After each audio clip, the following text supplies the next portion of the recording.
And here we go. Digital Adele back with another Hoops Profile Beyond the Backboard podcast for you with my co-host, Matt Hanifan. How you doing today, Matt? I'm doing good, man. A little bit of a technical difficulty, but we're here. We're here and we're ready. That's right. The Heat have been eliminated. It was a merciful death. Shocking.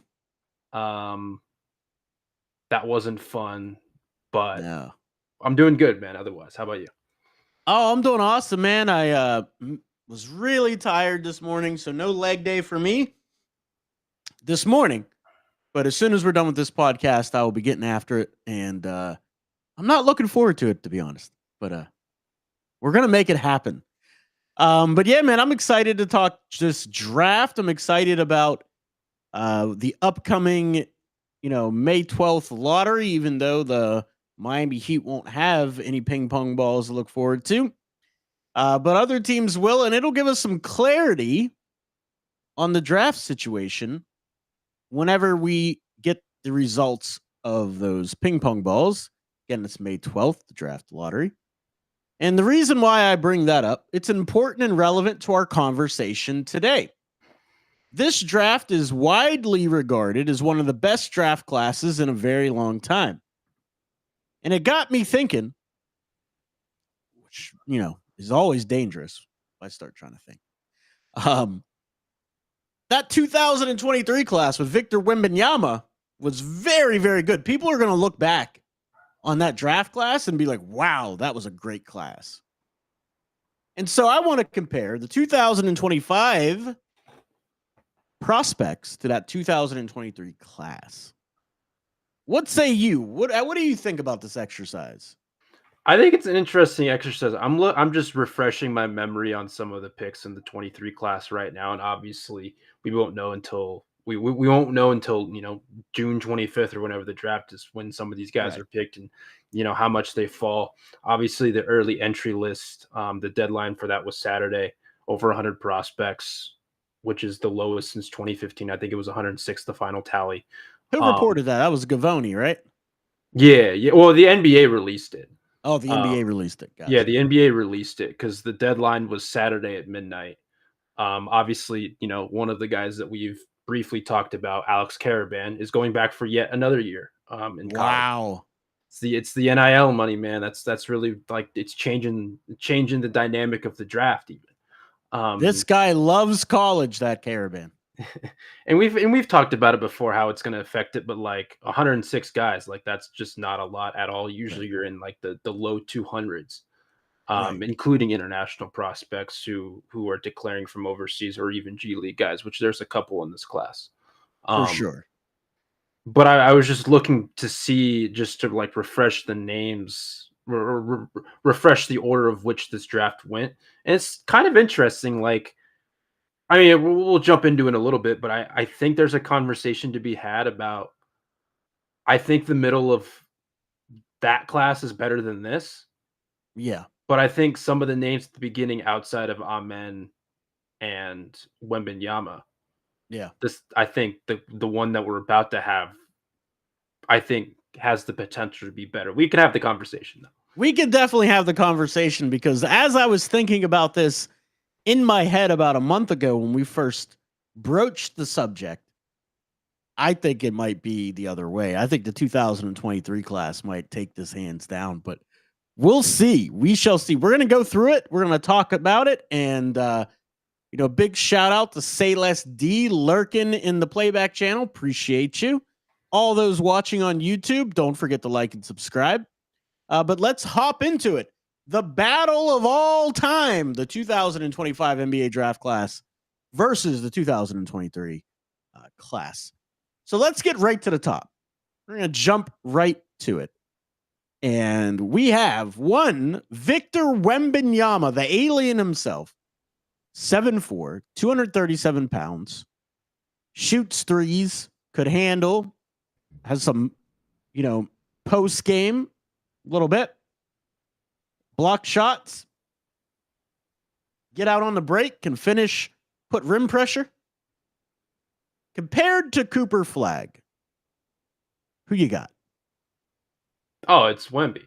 It's Wemby. Like, and this isn't a knock on Coop because, but Wimpy is like, again, we've talked about this before about like throwing out generational almost too much. Like Right. it's the same thing in the NFL where like that guy's a franchise quarterback. It's just like, actually, how many franchise quarterbacks are there really? Right. Um, like how many generational like there's a reason why they're called generational. If we call every number one pick a generational prospect or the majority of them, it devalues what a generational prospect actually is. Victor Exactly. Wembanyama is a generational prospect. He I wouldn't absolutely put Cooper is. Flag in that territory, even though he's No. almost as close to being generational when he's not generational. You know what I mean? Like, Right, right. He's bumping against that floor, but he's not yeah, yeah, there. Yeah. yeah. And so in any scenario, I would take Victor Wembanyama. No disrespect to Coop, and I love and you know how I feel about Coop and his ceiling as a player, Absolutely. but Absolutely. it's Wemby. Right. I agree with you wholeheartedly. It's Wemby. Wemby's a freak. I mean, there's only I don't even know if there's a handful of guys like Wemby walking around on planet Earth. No, there's not. So, like watching that guy play soccer at 7'4", the ability to, and agility that he has is just unbelievable. Even though it is an awkward sight watching someone 7'4" play soccer, very Yeah, awkward sight. But at number 2, Brandon Miller, forward out of Alabama, 6'9", 200, plays a little stiff and upright. Actually takes it easy sometimes. Doesn't really go full tilt all the time, but when he decides to, he can put the ball in the hoop. He's a dynamic athlete when he wants to be. Brandon Miller or Dylan Harper? Who you got? I'm taking Dylan over Brandon and Scoop. Well, I wouldn't even get the scoot yet, but yeah, Well, I'm just going on like we're comparing the top of these. I it think, isn't even a question. Not even a yeah, question. Not even. yeah. I think there's obviously I think there's more of a conversation the current state of their careers with, you know, Brandon's obviously better than Scoot. Not to Right. say it'll always be like that, but right now that's definitely the case. Um, and so to answer your question, like I'm taking Dylan. Yeah. I think the shot creation capability of him, in addition to what he can provide defensively, like obviously Brandon Miller's an exceptional shooter, but like he's not someone who I look to create offense, Nope. especially at the volume that Dylan does. Right. And he's not the defender that Dylan is, or I think that Dylan will be at the NBA level. I agree. So And I'm taking Brandon. I'm taking or not Brandon. I'm taking Dylan. I forgot to preface this. We're using this against my big board. It isn't like this is the draft because the draft hasn't happened yet or exactly how it's going to play out, but this is just my big board. So that's how we're doing it. We have Scoot Henderson number 3, Trey Johnson at number 3. I got Trey Johnson all day. Again, I I did a write up in the 2023 draft, and it was overdrafted or underdrafted, and I had Scoot as being somewhere like either over or under. Didn't matter. I think it was something positive, like oh he was underdrafted. Mhm. But then when I read what I wrote, all of it was negative. Like there was nothing good in what I wrote about his game. So I think it was just kind of for the article. I had to slot him either under or over, and that's just kind of what I did. But man, was I low on Scoot. Um, I'm the complete opposite on Trey Johnson. Yeah, I was gonna say. I don't think for you this was much of it. It's not for me. It's not really either. But Yeah. I and I like Scoot, but I'm taking Trey. Come on. Sorry. Amen Thompson versus Ace Bailey. I'm Who you got? taking Thompson. Yeah, me too. Matter of fact, I'm taking both Thompson brothers over Ace Bailey. Either That's one. an interesting. I don't know about Asar as I do Amen. I think just because Amen's the better player, even though like you and I have had the discussion that like they were similar coming out of overtime elite, and we're just talking like as prospects, and they're only in uh their third or uh they're going to be entering their third season. They're entering the third season, Yeah. and Asar missed a large part of that one season with like a life-threatening like injury. So Yeah. like, I My get brain it. like short circuited for a second. I was like, are they in their second or third season? Finish Asar to me, second, I will be in like their better third. though. I like Asar better because of his poise. I Yep. think he's a more poised athlete and player. But they're very, very similar. Their numbers were identical coming out, of Overtime Elite. But yeah, I like Ace Bailey's tough shot making ability, his wingspan, ability to block shots. But I think the Thompson brothers are just so much more skilled Yeah. and insanely athletic that they clear. Now I know this one's going to be very hard for you, Matt Hanifan. Very, very hard. VJ Edgecombe versus, how are we going to do this? Asor, I guess. I mean, I thought you were just gonna go to the Anthony Black route. I was going to, but then I realized we'd be off. We wouldn't be matching. Yeah, I mean, I'm still probably. Oh man, I'd still probably take Asar, even though like the thing with Amin and Asar now is like, I think Asar is better with the ball in his hands, Yeah. but or Amen's better with the ball in his hands, but Asar I think is a little bit better defensively, maybe. Yeah, he's dynamite defensively. And Dynamite. that's not to say that Amen's not. I mean, Amen was one of the most disruptive defenders in the NBA this season, but I don't know. I think like if you watch some of the Pistons games that Asar was defending players, you're just like, whoa. Would you? Who's more athletic out of the three? Amen. I think Amen's the most Wow. athletic player. So And who's more athletic out of VJ and Asar? probably Oh, both it's like hard, dude. they're both like top like 5 percentile athletes Yep. relative to their peers. Yep. But man, maybe VJ. I don't. Maybe it's so Maybe difficult. It's so difficult. because I think Amen's more athletic than Asar, if obviously. It's not a big gap, but I think that's the case. Yeah. But I'm VJ probably is, gonna. I'm dude, VJ probably is with you. crazy. I think both. I think both Thompson brothers are. If they're more athletic, it's by just a fraction. Yeah. Maybe just a fraction. Anthony Black versus Kasparis Yakachonis. No, I'm just kidding. I'm gonna go Yakachonis. Come on. Yeah, Kasparis Yakachonis. I actually like the comparison of those two. 6'6", 6'8" with Anthony Black. Both handle the ball primarily. Supposed to be facilitating guards. Anthony Black, not so much. Yeah, that's not his role with the Magic. He just makes the hustle plays when he's on the floor. It's insane that that's what his role is. That's insane. Someone's got to do it. But yeah. Yeah. Number 7, Blau Koulibaly. This is tough. Versus Con Knuppel.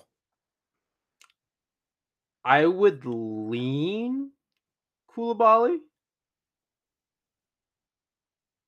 It's not Koulibaly is a a heavy lean. freak, dude. Freak. I thought we saw the inklings of someone who could be a very, very, very good two-way player. Yeah. In Koulibaly this season. And we still have questions about the foot speed with Khan. Right. So I'm leaning Koulibaly. I'm leaning Koulibaly also. Shout out because he helped launch my channel. What was it like? A month and a half, maybe 3 months prior to the draft, I was the only one that had him as a top 10 pick. So shout out to Koulibaly. I love Con Knuppel's game, man. I love everything about it other than the foot speed. Yeah. And hopefully he takes the Steph Curry track. Every time I say that, people are going to be like, Steph Curry, he's not really close. Of course. I'm not saying he's Steph Curry. Yes, you are. No. But I'm talking about his foot speed. Steph Curry had a real foot speed problem coming into the NBA. And if you go back and watch his rookie year compared to what he is now, it's night and day different. So if Con Knipple takes that track of really working on his foot speed, I think he could be something special. Koulibaly, I think he has all the tools to be something special as well. He doesn't have the technical skills that Con Knipple has in terms of shooting form, and he makes good decisions with the ball, but he's just got to refine it a little bit more, get that athleticism under control. And I think he played really well when Jordan Poole was injured, and I think Jordan Poole just kills his development because he never gets the ball. And he's got the makings of to be an elite defender. So I really like Koulibaly a lot, but Con Knipple, it's no slight to him. Say Horace Walker's name. Is that right? Jarris Walker. Jarris. God dang it. I did it again. You say Horace Walker, and I think of like Horace Grant. Yeah, every time. So Walker from Houston, 6'8", 235. Boy, was I low on him coming out. Versus Kaman Malawach. Who you got? I've liked what Walker's done really this year, but I would still take Malawach. I'm definitely taking Kaman Malawach. Not even a question for me. So we will move on to Taylor Hendricks versus Asa Newell. This one, like, it feels like we're not cheating, but it right. Taylor Hendricks suffered a season-ending. I think it was knee injury. What was it? It was a season-ending injury. I want to say it was the knee. I think it's the knee. I don't really keep up. So like he lost a year, and I'm taking Newell. Taking who? Newell. Asa Newell. Like I feel more like I'd actually let me look this up while I'm thinking about it. I want to say it was a knee or a lower body injury, and for someone who's 6'10". Is he 6'10"? I thought he was like 6'8". Or what? It's tomato. Splitting hairs. Yeah. Hold Matt Hanifan accountable. Yeah, it was a fractured right fibula. He suffered it in early December. Ooh, a fractured fibula is painful, guys. Yeah, like I heard that something like really that. painful. I would just take Newell. I'm definitely taking Asa Newell. Even if I wasn't as high on, I'm high on him, but like, regardless. This is a great one. Jeremiah Fears versus Kason Wallace. Wallace doesn't get a chance to be on ball very much because of all the scoring and ball handling that OKC has. One of the best on ball and off ball defenders in the league. Tough as a bulldog. Versus Jeremiah Fears. Quick as a hiccup, gets to wherever he wants on the floor with the bounce. Still questions about will he be able to live up to the physicality and finish inside, and will his passing accuracy improve, and his jump shot. But I'm going to probably lean Jeremiah Fears because of the offensive capability, his ability to get downhill and get past defense at every turn. But actually, as I talk about it, I kind of still want to lean Wallace. I was so hot. Like I didn't do big boards at this time because I've talked to you about this.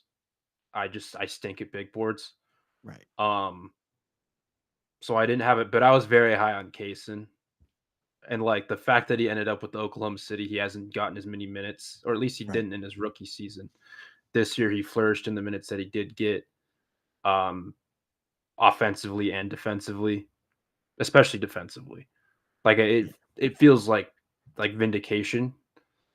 Because he was someone who I loved coming out of Kentucky. I would probably still was right there with you, though, just because it's like if Fears figures out, like if he once obviously he's 18 years old, he reclassified. If he builds into his frame a little bit, like gets stronger, he figures out like more of like the processing, the jump shooting, the finishing. He could be like a league average defender and still be better than Kaysen.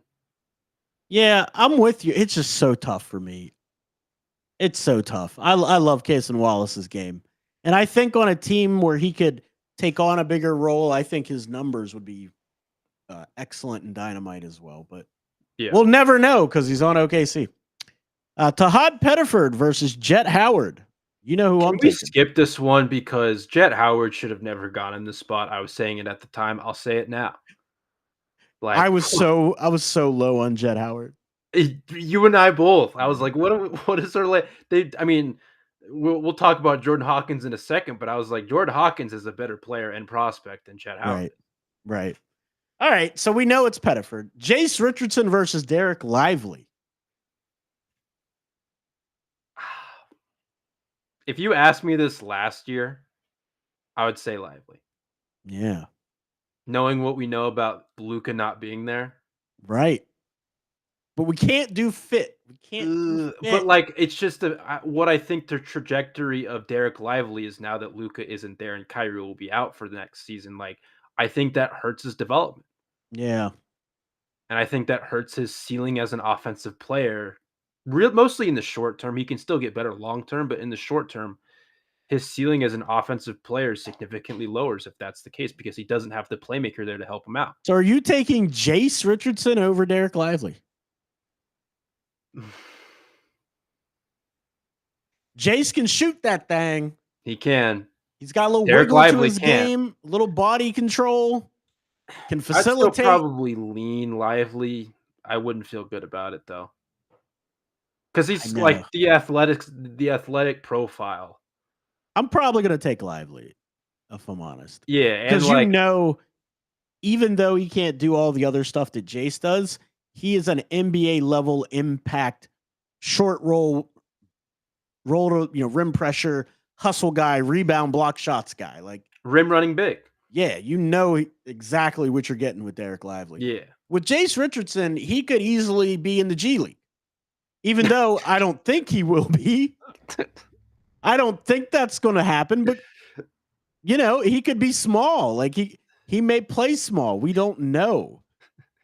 Even though everything at the end of that, in Michigan told us he's probably not going to, You're do right. that. But no matter what, Derek Lively's an NBA big. Like we know that. We knew that. Right. I just didn't expect you to be like, yeah, that guy could be overseas next year. Like, that's right. He could be playing for the Shanghai Sharks. Yeah, he could be playing in Europe where some of these other guys are playing. Rasheer Fleming versus Grady Dick. Probably. I liked what Grady did this year. Especially, at least I think there was a point in time where he got hurt in the middle of the season. But like, I thought in the Raptors games that I did watch, which I'm not gonna lie, wasn't a whole lot. I liked what I saw from him just from like a developmental perspective, but I probably still take Fleming. Yeah, I'm taking Rasheer Fleming because Grady Dick, I don't think he's ever going to be a lead guy, right?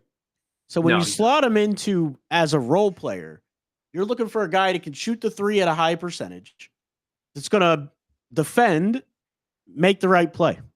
Yeah. I think Fleming does all of that, if not better. The only thing that I worry about is his defensive IQ. It's literally it. And if he really does have a 7'5" wingspan, it's not even a question. And I feel more comfortable about Grady, like, as a tertiary creator. More than I do Fleming. I agree with that. Thomas Sorber versus Jordan Hawkins. Sorber, even with the leg. Without question. Derek Queen versus Kobe Buffkin. Coughing baby versus coughing. No. I was never a fan of Buffkin at all. I did not like Buffkin. I actually liked Buffkin, but it's unfortunate what's happened to him in the early stages of his career with the injuries. Yeah. So like, I mean, I can't say you and I are both lower on Queen than the consensus. But I'd still take Queen. Yeah, I'm taking Derek Queen. I'm not happy about it, but if these are the two choices with a gun to my head, I'm taking Derek Queen. Oh, yeah. For sure. Where are we at? 16. We have Keontae George. This is a good one. Versus Ben Seraph. If Keontae wasn't in Utah, I would probably say Keontae. I'd probably say Keontae if he wasn't in Utah. Man, I don't know what to do with. Mm, I'd still probably take Keontae now that I think about it a little bit more. Guru Sun says Keontae George can't guard. Say Less D on playback says Seraph because of defensive potential. That's more it than sounds fair. like Guru Sun and Say Less D are the same person. No, I think those are fair counters, though. I just think Keontae's offensive ceiling. Guru Sun said neither can Seraph. I disagree with you. I think Seraph is a better defender than you're giving him credit for. Yeah. I think he has good positional size. He's got some weight to him, and he is not afraid to go chest to chest with people and cut them off and play the angles. I think he's a good defender. I'm going Ben Seraph. I'm not gonna argue with that. But they're completely different styles of players. Yeah. Keynote? What?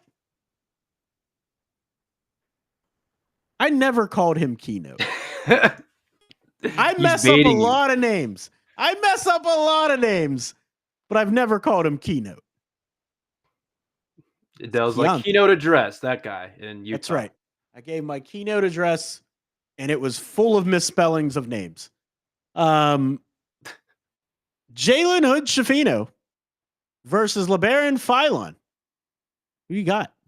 I was never high. He was another player that I was lower on than the consensus. Yeah, I liked him. No ducking that one. I just thought Jalen was too inconsistent. It's true. At the end for my liking, and I didn't love the shot profile all the time. Right. A lot of middies for my liking. A lot of contested middies, I should say, for my liking. Right. Good pull-up jump shooter, though. I will give him credit for that. Yeah. The back. He did a really good job in college of getting people on his hip, locking them there, and then getting to the bucket. I thought that stuff would translate. It just turns out it didn't. Well, and the decision making at times, sometimes it was good, sometimes it was just correct. I don't love this at all. Yeah. But Troy's really small. Well, it's Philon. Philon. Well, yeah, Philon. I think it's clear. Yeah, I'm taking Philon. I would probably say Philon, just given the injury history of JHS. Not that it would be any different, but I think it'd be closer if that was the case. Right. We should have probably tracked this because it feels like the 2025 class has been better. A little bit. It feels like it. Jaime Jaquez Jr. or Nolan Troy? Jaime. People aren't going to like me saying that, but I'm picking Jaime. Yeah, I think it would be Jaime as well because there's a lot of concerns about Troy. Size being among them, but also he doesn't finish well and he doesn't shoot well. That's a big part of the game. Yeah. Can Troy defend? No. Yeah. Small guard, man.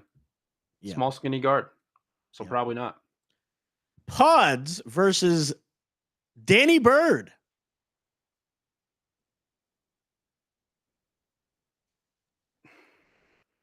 Probably Dan. Oh man, that one's tough for me. I like Pods. I like Pods a lot. I do not. I do think the athletic limitations of him at his size, right, is a little bit of a concern. But as a role player, I like him a lot. I'd still probably go Danny Wolf though, just the size, the skill, all of that. Yeah. Say Less D on playback agrees with you. He says, I like big guards who are skilled. Guru Sun says small guards have no place in modern NBA. I take offense to that. It makes me sad. You killed my dream from when I was in college. Anyway.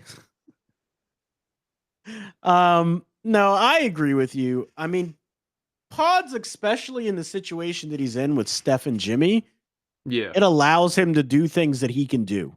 Yeah. The problem is when he doesn't have guys. I mean, it doesn't even have to be Steph, but he doesn't have Steph and a Jimmy Butler, for example. It's just too much for him to be your number 2 or even number 3 scoring option. But it's just all the attention that they draw allows him to just sit on the perimeter and snipe, make good connective passes, then feed them the ball.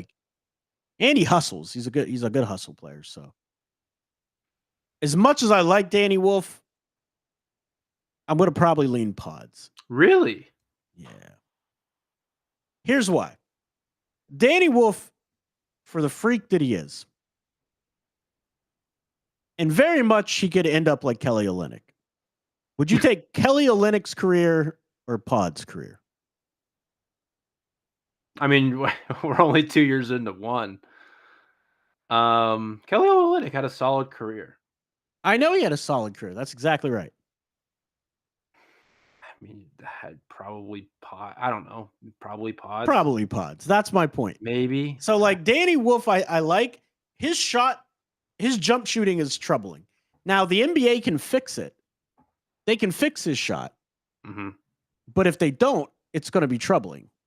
He also turns the ball over a heck of a lot. Because one of the reasons why I think he transferred from Yale, they didn't let him be the guard that he actually is. And then when he got to Michigan and they actually let him be the guard that is in this 7-foot body, he still had a lot of growing and figuring it out as he went along. And so that's still going to be there. There's still going to be that, it's not natural yet for him. So we'll see if he can make it all work. I'm very intrigued. Very, very intrigued. Liam McNeely versus Cam Whitmore. Cam. Has anybody heard me talk about Liam McNeely before? As much as I'm down on Cam Whitmore because his basketball IQ is like that of a rock, I'll take him over Liam McNeely, man. Yeah. Boogie Flan versus Noah Clowney. Oh, yeah, Boogie. Boogie. I agree. There's not even a debate. For Nets Twitter that keeps coming at me and tell me that Noah Clowney's a good player, I'm waiting. I'm still waiting. Anyway, Cam Jones over Derek Whitehead. What are the Nets doing, dude? For the sake of conversation, can we skip this one just because I don't think Cam Jones actually declared. Oh, did he not? He's not. He wasn't on the early entry list. But he has eligibility left? What? That's what I thought too, but I don't think he has any eligibility left. I don't think he has. I didn't see him on the list. Man, he's been in school just as long as the other I had dude. No idea he had eligibility, if this is actually true. Oh my God, dude. Could he actually go back for another year? Breaking news to us. That's crazy. Guru Sun says, I don't think he has eligibility. Salas D says, isn't he a senior? Yeah, he wasn't on the list. What? Listen, I'm just as confused as you are, but I was looking at this and I was like, where's Cam Jones? Well, but isn't that just the early entry list? Seniors are on here. But there's still time because it's only the early entry list. You have to declare by the early entry list. Oh. I am stunned, shocked, appalled, all of the above. Unless I'm missing something, which is certainly on the table. Let us know in the comments down below. Did we miss something? Is Matt Hanifan going crazy? Should he seek help? I'll send this to you right now. No, I believe you. But we're not going to skip it. We're going to make you answer the darn question. Yeah, Cam Jones. Listen, my write-up of the pick of Derek Whitehead was so bad. It was scathing. Chris Murray versus Neek Clifford. Matt, no bias. Ooh, no bias. I'd go Neek. Neek? but I do like Chris Murray. Yeah.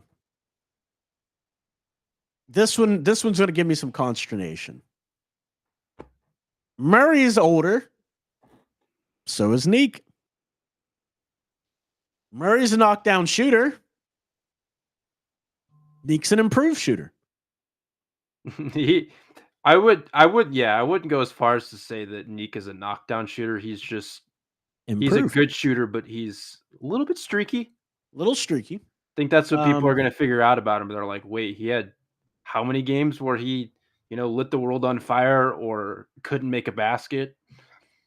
Because that happened. Like Guru Sun says, if you're a senior, you don't have to declare. Okay, maybe. He wasn't on the early entry list. There are seniors like RJ Lewis has been in school for I don't know how long. Ugh. On the people are enamored with that guy. I had somebody send me a message. He should be the Heat pick. I'm like, at 20, RJ Lewis. What? Are you sure? You're probably right, though. I think so. I mean, I wasn't going to doubt you, Matt Hanifan, but Guru Sun. No, I'm just kidding. I did doubt you. Tyrese Proctor versus Olivier Maxence Prosper. Maxence Prosper.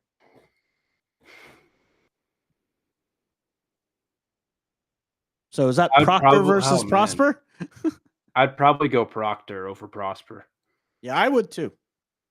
Eternal would be very sad about that. Marcus Sasser versus the Bull in a China Shop, Adu Thero. Probably Sasser. I like Sasser a lot. I liked him whenever Detroit picked him. I actually feel like he's kind of got a raw deal in Detroit.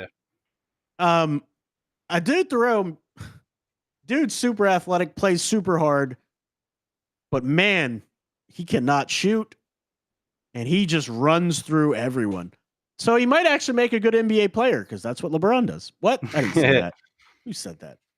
I'm going to go Marcus Sasser. Ben Shepherd versus Jaeger Denmean. I'm going Ben Shepherd. I love Ben Shepherd's game. He doesn't really get the ball a ton for the Pacers, but I feel like every time he's in there, he's a threat, plays hard, plays defense. Jaeger, his athletic profile scares the living daylights out of me. Yeah. His lack of vertical rim pressure, his lack of physicality, lack of finishing at the rim, lack of creativity in his playmaking. I got a lot of concerns about Jaeger. I agree. Nick Smith Jr. versus Carter Bryant. I'd probably lean Carter. Yeah. I'm leaning Carter Bryant as well. And I liked Nick Smith coming out. He just never could put it together. Like, he just seems like a player, has skill. He has some quick twitch to him. He's got some athleticism. He's got the ability to shoot, but just can't quite put it all together. Right. I'm leaning Carter Bryant. Bryce Sensabaugh versus Colin Murray Boyles. Sensabaugh. Wow. I like Bryce Sensabaugh, actually. Sensabaugh, for those who don't know, he led the NCAA in scoring or something like that when he was at Ohio State. I think he did. But my point is that he was just out of shape. And when he got to Utah, dude's rocked up, man. Like, he's really in shape. I think he has the potential to be a bucket in this league. Colin Murray Boyles, I want to ask you guys, where is he going to play? Who does he guard? With the Miami Heat, that's where he's going to play. Oh, Matt. Matt, no. It's better. This is the same thing with me and Edie last year. Yeah. If I say it enough times, maybe I'll talk myself into it for it not to happen. And then I'll be like, oh, sigh of relief. Right. But yeah, get ready to learn Colin Murray Boyles and Heat culture. No, I'd pick Sensabaugh. Noah Asingay versus Julian Struthers. I would say Julian Strother. I was really high on Strother. I liked him a lot. And Asenge has tools and talent, but he doesn't do anything nearly enough. Ben Seraph creates a lot of his baskets for him. And I see him just standing around a lot. Strother is so bad on defense, says Guru Sun. He would take Asenge. You're entitled to your opinion, and I would take Julian Strother for his offense. Kobe Brown versus Walter Clayton Jr. The brief moments I've watched of Kobe haven't been that bad. Was an older prospect. Yeah. I would probably take Kobe Brown, though, over Clayton. I would probably take Clayton. I'm not a big fan of Kobe Brown at all. And I think Clayton can actually provide you some scoring punch and have like if Clayton goes to a contender and he can play that Patty Mills role that Patty used to play for those Spurs teams, just come off the bench and snipe. I think he could be very good. Coming off screens and pin downs and zooms and floppy. Any of it. I like it. Floppy in 2025? There's teams that run floppy, and they just layer it in with the rest of their actions. They do. Come on, Matt! I'm just saying, like, yeah, just straight floppy. Just guard cross. That's yeah. Straight floppy. That's it. Yeah. We're not going to do the second round, but we're going to overview this second round. Are there any names in this second round that do anything for you, Matt Hanifan? Tamani Kamara's the biggest one. Trace Jackson Davis? That's a good one. I think he's taken a step back this year, though. Yeah. Gigi Jackson. I'm trying to see if there's any others that come to mind. I was a fan of Colby Jones. I'm upset that didn't work out. Right. I didn't hate Leonard Miller. But yeah, I'd say Kamara, Trace Jackson Davis, and Gigi Jackson are the three. Those are the three. Yep. I have to be missing. Am I missing anyone? So what I want to do, if Drake Powell, like a Will Riley, Alex Condon, skip the international guys. We haven't scouted these two yet. Chaz Lanier, Noah Penda, Janai Broom. Any of these do anything for you? Of the ones that you mentioned, sure. It's the thing doing this right now. It's a little bit difficult in the sense that like there are just going to be guys that fall into poor situations and they're going to be G Leaguers, right?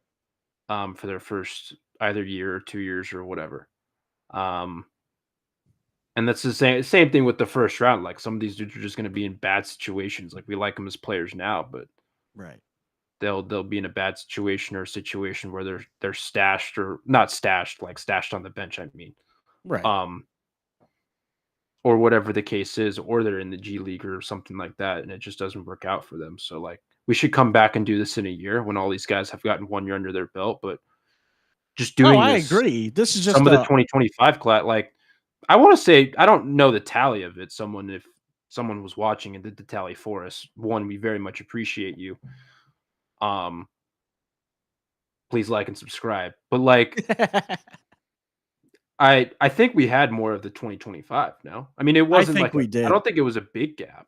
I don't think it was a big gap, but I think we did overall come out as this class was deeper than that 2023 class overall. Right now. Yeah, right now as we sit here today. Also, but I didn't really organize this second round of my big board. I just kind of put all the names over there. So like Noah Penda, I'd have a lot higher. Like Noah Penda, I think is going to be close to a first round pick. Drake Powell. Be in that. Drake Powell, yeah. You love Drake Powell. Wax poetic for a minute about Drake Powell for me, dude. His arm, like he can stand straight up and his arms would just hit, like just drag across the floor. That's right. That's right. So there's a couple other things that I wanted to talk about. So Hugo Gonzalez, I heard from a little birdie that scouts are really, really, really high on him. Allegedly. But what I'm gonna say is I still have never seen him play. How do I make an opinion about a guy I've never seen play? I can't. Every time I watch one of the games, he plays 4 minutes or less. And in those 4 minutes, nothing good happens.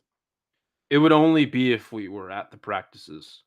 That's the only way, man. So I can't have him high on my board because I don't know a darn thing about him. Yeah. Or like someone sent you, like someone from in the doors sent you footage of him in practice or something. I would love that. So anybody that watches this that may be in the league, send me some footage. I would love it. I'm sure you wouldn't do that, but I would love it. Right, yeah.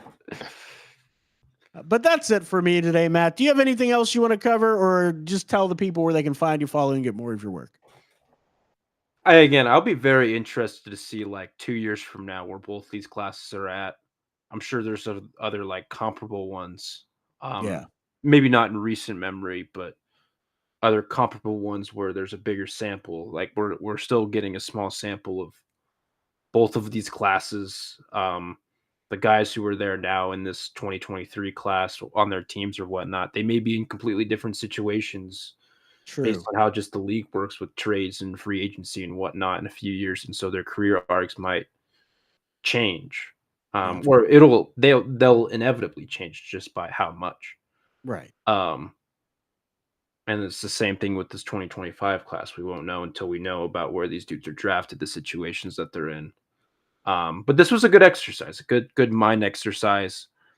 I think the thought about this was like the top, like the very, very top. We would take the 2023, and then, as it goes on in the middle of the draft, 2025, and then I think for me, at least toward the end, it was 2023, but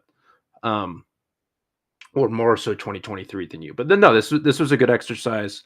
You can find me at mph_824_ on Twitter. You can find me at hothoops.com. MountainWestConnection.com, VendettaSportsMedia.com, as well as playback.tv/5RSN. The Miami Heat season's over. Some people might be sad about it. That season sucked. So yeah, I'm very thankful that it's over. I'm so glad. I was gonna say, part of me is like, thank God, because goodness gracious. Yeah, it wasn't great. You can also find me on playback.tv/hoops profile, which we're at right now. Absolutely. Really appreciate you, Matt. I thought it was a fun exercise as well. Can't wait for the actual draft so we can, and the lottery, even the lottery on May 12th coming up to figure out what happens. Still be determined whether I'm going to be at NBA Summer League or not this year. I still haven't quite made up my mind, but I need to do it soon or tickets are going to go through the roof. But tickets to the venue aren't even on sale yet, other than like the packages from the NBA. Like, I have no idea. Sweet. I looked it up. Like, the only thing available are like those experience packages, which I don't care. I don't need to shoot on the court. Like, I don't need any of that special access stuff. But I guess it would be cool. Get to try to grab a player for an interview or something. Yeah. But yeah, man. We'll let you know if I decide to go. We'll try to do some remotes from there if I do go. Talk about some of the players, some of the things I've seen.